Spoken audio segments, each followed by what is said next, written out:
ទាំងអស់គ្នាខ្ញុំនឹងអានសៀវភៅឲ្យស្ដាប់ឪពុករបស់ដាវីនិងរិទ្ធីបានត្រឡប់មកផ្ទះវិញដាវីប៉ាមាន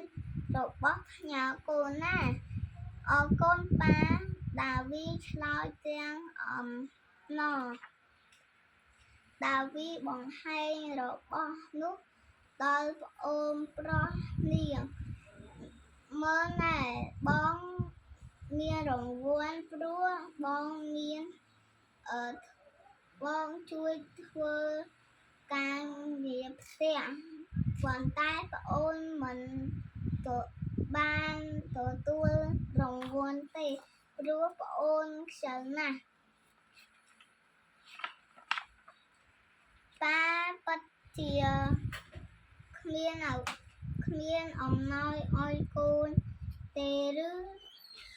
រិទ្ធីសួរឪពុកឆ្លើយតាមពិតប៉ាក៏មានអំណោយឲ្យកូនដែររិទ្ធីដាវីខឹងនឹងឪពុកនាងហើយ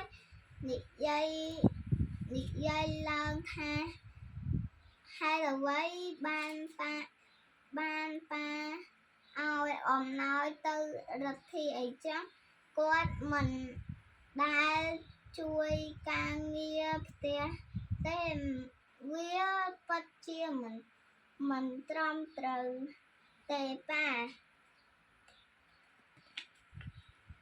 ឪពុកសួរដាវីតើកូនមិនសប្បាយចិត្តចំពោះអំណោយដែលប៉ាឲ្យកូនឬកូនសប្បាយចិត្តប៉ុន្តែប៉ាឲ្យអំណោយទៅរិទ្ធីដែរធីដាវីឆ្លើយតើប៉ាខុសដោយចំពោះតែប៉ាឲ្យ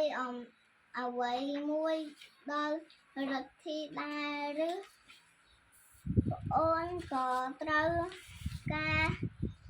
លើកទឹកចិត្តដែលឪពុកពន្យល់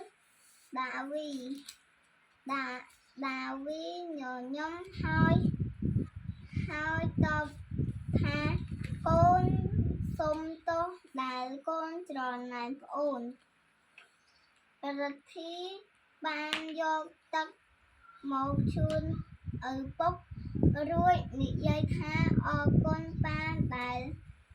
ឲ្យកូនឡានដល់កូនរិទ្ធីនិយាយទៅកាន់បងស្រីថាបងដាវីនៅពេលយើងបោះផ្ទះរួចយើងនឹងទៅលាងចានបន្តទៅទៀតជម្រាបលា